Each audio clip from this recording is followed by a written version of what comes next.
Olá, bom dia para você. São 10 horas em Manaus. O Boletim em Tempo Manhã desta sexta-feira começa agora.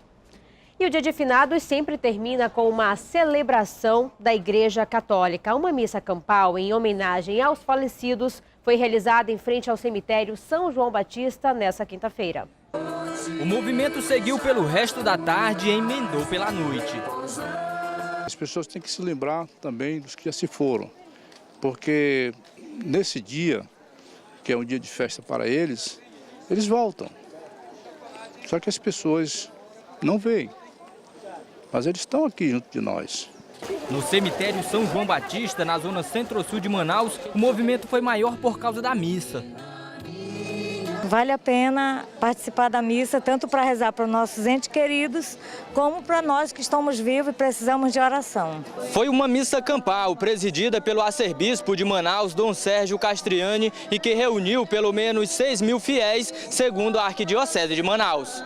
Dia de finados é dia de saudade, dia de lembrar dos nossos falecidos, mas é dia de fé na ressurreição de Jesus. Nenhuma ocorrência foi registrada nesse feriado de finados. Ao todo, 500 funcionários de 16 órgãos da Prefeitura e do Estado, entre Manaustran, CEMUSP, Polícia Militar, Defesa Civil e Corpo de Bombeiros, atuaram nos 6 cemitérios aqui da capital. E o último suspeito de ter participado do latrocínio do policial militar Marcelo Chaves se entregou nesta quinta-feira na delegacia. Ele disse que estava com medo de morrer. Jorge Luiz se entregou à polícia com a presença de um advogado. Na delegacia, confessou participação no assassinato do PM Marcelo Chaves de Souza, de 34 anos, no último sábado na cidade de Nova Zona Norte. A participação dele, ele não desceu do carro, ele ficou dentro do carro, ele é o piloto de fuga. Jorge era o último acusado que faltava ser preso. Antes dele, os outros 2 suspeitos de participação no crime também já tinham se apresentado espontaneamente à polícia. E pelo mesmo motivo, medo de morrer. Jorge disse que homens passaram na frente da casa dele atirando. Os disparos atingiram a tia dele, que está internada. A Polícia Civil diz que vai investigar a possível represália de PMs. A gente não tem nada comprovado, mas sim, a Polícia Civil vai investigar e em tempos a gente vai verificar se procede ou não. Leonardo William e Pablo Yuri foram presos. Eles aparecem nas imagens. Yuri segura o PM e Leonardo é quem aponta a arma para o policial. O vídeo não mostra, mas Marcelo leva um tiro pelas costas. A polícia diz que Jorge também tem envolvimento no roubo do carro que era Uber usado no crime. Jorge foi levado para a audiência de custódia e deve fazer companhia aos outros 2 suspeitos que já estão presos no presídio na BR-174. E agora a gente vai a Parintins. Suspeitos envolvidos com tráfico de drogas foram presos. O repórter Tadeu de Souza está na delegacia e traz os detalhes. Olá, Tadeu. Alô, amigos do Boletim em Tempo, nós estamos aqui na 3ª Delegacia Interativa de Polícia, uma madrugada de muitas prisões aqui na cidade de Parintins. Vamos conferir essa ação, essas ações que foram desenvolvidas nesta madrugada pela Força Tática da Polícia Militar. O primeiro a ser preso foi Ítalo Bruno dos Santos, 24 anos, morador da Rua 3, bairro Itaúna 2. Em seu poder, a polícia apreendeu uma sacola com 47 trouxinhas de maconha tipo skunk, que é a maconha potencializada. Horas depois, policiais militares prenderam Robson Alves de Souza, 25 anos. Com ele, a PM encontrou uma certa quantidade de pasta base de cocaína. Os 2 acusados residem no bairro Itaúna 2, na zona sul da cidade. O comandante local da Polícia Militar, Major Juan Pablo Morrilas, esteve há poucos minutos na sede da TV em Tempo SBT em Parintins e falou do combate ao tráfico de drogas. As últimas 24 horas têm sido extremamente positivas em termos de apreensões. Agora, nesse momento, nós estamos, inclusive, fazendo a apresentação na 3ª Delegacia Regional de mais um suspeito infrator pelo tráfico de drogas aqui no município de Parintins. Os 2 acusados serão ouvidos hoje pelo delegado de Parintins, Adilson Cunha. Direto da 3ª Delegacia de Polícia, Tadeu de Souza, para o Boletim em Tempo. Obrigada, Tadeu. E um sargento da Polícia Militar foi baleado enquanto estacionava o carro próximo ao mercadinho na zona leste de Manaus. 2 suspeitos foram presos. O sargento reformado da Polícia Militar, Valdemir Pereira, de 58 anos, foi atingido por 2 disparos de arma de fogo enquanto estacionava em um mercadinho na tarde desta quinta-feira. O crime foi na Rua do Areal, no Tancredo Neves, zona leste da capital. Ele saiu para fazer o rancho, ele já estava colocando as coisas no carro. Quando ele se abaixou para amarrar o sapato dele, que ele se levantou, já estavam os 4 em cima dele atirando. Aí ele só deu tempo de ele correr, bateu a porta do carro e correu. De acordo com a polícia, enquanto a vítima estacionava, os bandidos teriam percebido que se tratava de um militar devido à arma dele que estava em cima do banco do carona. Eles atiraram e fugiram. No total, eram 4 criminosos que estavam próximo ao estabelecimento comercial. Os tiros atingiram a barriga e um dos joelhos do militar, que foi trazido aqui para o Platão Araújo, mas teve que ser transferido para o Hospital Delfina Aziz e passar por um exame de tomografia. Dos 4 suspeitos, 2 já foram presos e encaminhados ao 14º DIP. Eram 4. Eles estavam como?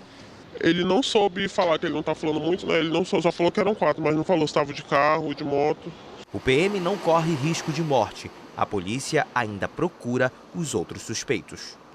E 2 corpos foram encontrados em um ramal na M010 na tarde de ontem. Os bombeiros foram chamados para fazer o resgate. Juscelio Paiva tem as informações. Juscelio.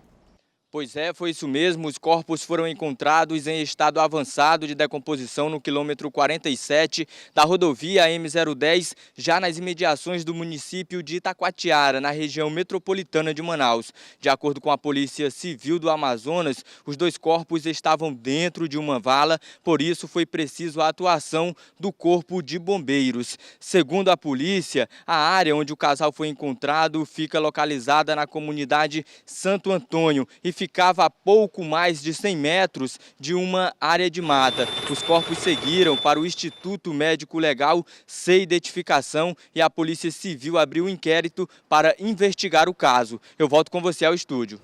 E olha, ainda sobre polícia, um ex-presidiário foi executado com vários tiros na noite de ontem no bairro Cachoeirinha, na zona sul da capital. Quem acompanhou e tem os detalhes é o repórter Bruno Fonseca. Olá, pois é, Diego Pablo da Cunha, de 29 anos, foi morto alvejado com 3 tiros de arma de fogo na região da cabeça e lombar. O crime foi por volta das 10 da noite desta quinta-feira. Segundo informações da polícia, a vítima estava sentada neste banco de costas para a quadra de esporte, aqui na rua General Glicério, na Cachoeirinha, zona sul de Manaus. Foi quando 2 bandidos chegaram ao local e um deles efetuou os disparos. E após a ação, a dupla fugiu correndo pelas escadas. A vítima morreu na hora. Ele era um ex-presidiário e cumpria pena no regime fechado por tráfico de drogas, sendo então constado que havia um mandado de prisão em aberto. De acordo com testemunhas, o motivo da morte dele pode ser um possível acerto de contas pelo tráfico de drogas. Os tiros ainda acertaram um carro que estava próximo aqui do local. A especializada em homicídios e sequestros deve investigar o caso. Eu volto com você no estúdio. Obrigada, Bruno. Pesquisadores da Amazônia estão preocupados com a morte de milhares de abelhas no Brasil. O uso de agrotóxicos pode ser a explicação. Aqui no Amazonas, os registros ainda são poucos, mas a preocupação já é grande. Tão pequenas, mas de extrema importância para a natureza. As abelhas não produzem só mel. Elas são responsáveis pela polinização das flores e ajudam na reprodução de frutas que a gente come. Se não houver essa polinização, provavelmente num futuro bem próximo também não vai haver frutas. Por quê? Porque de tanto haver esse desmatamento, até que mesmo dentro da nossa região, acaba que vai tirando essas abelhas que vão fazendo esse fator importante da polinização. Existem 25 mil espécies de abelhas no mundo. Algumas estão na lista de extinção do IBAMA dos Estados Unidos. Aqui no Brasil, elas estão morrendo em uma velocidade assustadora. Não se sabe ao certo quantas morreram nos últimos anos, mas no interior de São Paulo foram milhões este ano. A estimativa é de que 30% da população de abelhas do Brasil desapareceram. Para pesquisadores do Instituto Nacional de Pesquisas da Amazônia, a mortandade de abelhas está ligada ao uso de agrotóxicos no campo. O problema com as abelhas é porque a gente altera o ambiente que elas dependem para a sua sobrevivência. As abelhas, elas precisam das plantas para a sua alimentação. Elas pegam néctar e pegam pólen das plantas, além de resinas que elas utilizam para a calafetação da sua própria colmeia. Aqui na Amazônia, a gente ainda não notou o desaparecimento das abelhas, mas isso não diminui a preocupação, porque além do uso de agrotóxicos, o desmatamento e as queimadas também são ameaças. A preocupação aumenta na mesma medida em que a floresta é destruída. O ser humano depende 30% do alimento que o homem come, de origem vegetal, depende das abelhas para polinização. Então, certamente, dos 10 itens que você tomou café hoje de manhã, 3 deles dependem das abelhas para polinização diretamente. Seu João Fernandes é criador de abelhas. Ele tem várias colônias e espécies raras como a uruçu-boi. Além de produzir mel para vender, ele planta frutas no quintal. Só que o papel mais importante da vida dele é outro. Aqui é o potinho de mel dela, olha que lindo. Bonitinho. Aqui as crianças aprendem desde cedo por que as abelhas são importantes e como protegê-las. As abelhas são responsáveis por transformar as flores em frutos. As abelhas que os pequenos conheceram hoje não têm ferrão. Por isso eles ficaram à vontade. O que você achou? Gostoso. Ficou com medo das abelhas? Não. Por quê? Porque elas são amigas. A turma é de uma escola de Iranduba, município da região metropolitana de Manaus. Algumas espécies a gente está tentando multiplicá-las para, no futuro próximo, tentar soltá-las na natureza novamente, né? Aqui os alunos também aprendem que o uso de agrotóxicos pode causar danos ao meio ambiente e à saúde. Eles viram a importância do mel na nossa saúde, né? Porque eles aprenderam também que sem o mel não temos as frutas, né? Conscientizar os pequenos pode ajudar a preservar as abelhas, mas o Amazonas quer também ampliar a criação de abelhas sem ferrão. Quanto mais criadores e crianças bem informadas, melhor para as espécies, melhor para o meio ambiente. E olha, você já deve ter ouvido falar em home office, né? Neste período de crise, tem muita gente que prefere trabalhar em casa. Tem até empresa que decidiu contratar funcionários para cumprir o expediente no conforto do lar. Os benefícios são muitos, mas isso não significa menos trabalho. Ele tem 1001 habilidades, entre elas a costura. Também trabalha como professor de inglês, ator, produtor, garoto propaganda. Com tantos dotes, está sempre em busca de uma grana extra. A renda do Paul deu uma acelerada desde que ele decidiu fabricar almofadas e vender pela internet. Ele diz que chega a produzir cerca de 40 por mês. Posso dizer que ajudou muito e tem ajudado ainda, né? Inclusive, não vou dizer quanto eu já recebi, mas eu posso dizer que eu já fiz uma viagem internacional só com esse trabalho em casa. Em média, cada uma sai por R$40. Tudo é produzido aqui neste cômodo, uma espécie de escritório, é o chamado home office, trabalho em casa.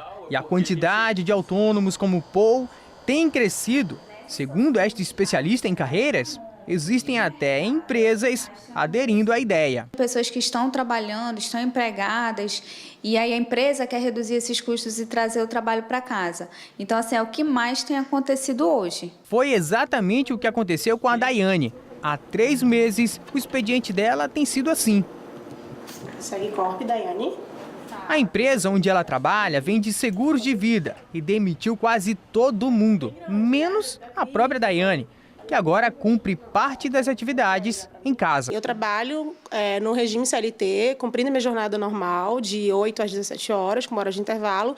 E assim, eu faço a minha agenda de fazer visitas, porque eu não recebo cliente na minha casa, na minha residência. Eu vou até eles para resolver qualquer tipo de situação e fazer o atendimento para um conforto maior deles mesmo, né? Para não estar trazendo eles para cá. Para iniciar um negócio em casa, é preciso analisar alguns pontos. Entre eles, se o produto ou serviço que será vendido tem mercado e se você precisa de formação técnica ou acadêmica. Analisado tudo isso, a criatividade é o ponto-chave. O que eu posso fazer para agregar mais para o meu cliente? O que o meu cliente gostaria de ter que não tem? E aí é esse diferencial que a gente traz usando a criatividade que vai fazer agregar mais no meu negócio agora, eu ter mais clientes e que vai fazer a vida da minha empresa e do meu negócio também ser mais longa. Quem já se aventurou nesse ramo e deu certo, diz que o segredo é ter persistência. Basta você ter interesse, né, e força de vontade que o que você quer você alcança. O Boletim em Tempo Manhã termina aqui. Outras informações daqui a pouco ao vivo no programa Agora às 10h50 e também no Jornal em Tempo às 5h20 da tarde. Até segunda-feira.